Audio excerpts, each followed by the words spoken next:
المخرجة علوية زكي، عميدة مخرجات الدراما العربية.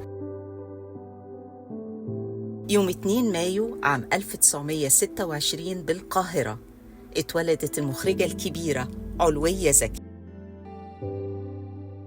علوية زكي من خريجات مدارس الفرانسيسكان بالقاهرة، ومنها دخلت كلية الآداب قسم اللغة الإنجليزية، وفضلت فيها سنة واحدة بس قبل ما تتجوز وتسافر خارج مصر مع جوزها.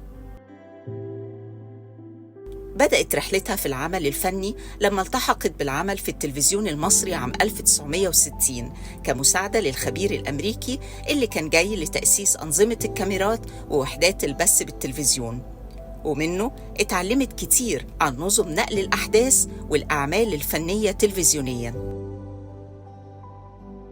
بعد كده اشتغلت كمساعدة للمخرج الكبير نور الدمرداش وفايز حجاب في نقل مسرحياتهم وتجهيزها للبث التلفزيوني.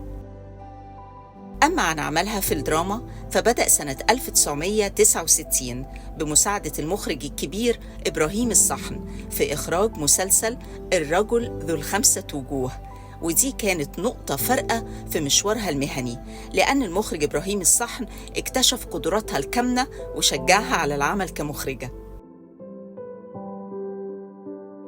وبالفعل سنة 1969 قامت بإخراج أول مسلسل ليها، وهو مسلسل العودة إلى المنفى، عن رواية بنفس الاسم للأديب أبو المعاطي أبو النجا. وبدأت بعدها سلسلة كبيرة من المسلسلات التلفزيونية الهامة في تاريخ التلفزيون المصري. وكان للمخرجة الكبيرة علوية زكي الفضل في اكتشاف كتير من النجوم، وكان منهم النجم أحمد زكي لما قدمته لأول مرة كبطل رئيسي في مسلسلها اللسان المر عام 1976.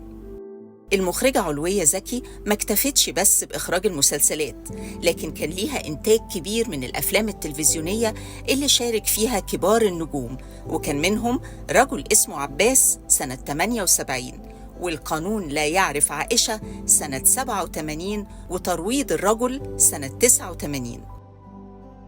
وكان اهتمام علوية زكي في معظم أعمالها واضح جداً بحقوق المرأة ومشكلاتها الاجتماعية على اختلاف بيئتها، سواء في مجتمع الريف أو في مجتمع المدينة.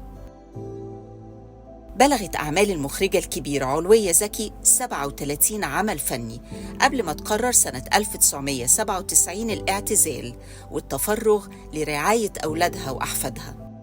وفي يوم 7 أغسطس عام 2019 رحلت عن عالمنا المخرجة الكبيرة علوية زكي، عميدة مخرجات الدراما العربية، بعد ما سابت لينا تراث فني رائع خلد اسمها بين العظماء من مخرجي الدراما في تاريخ التلفزيون المصري.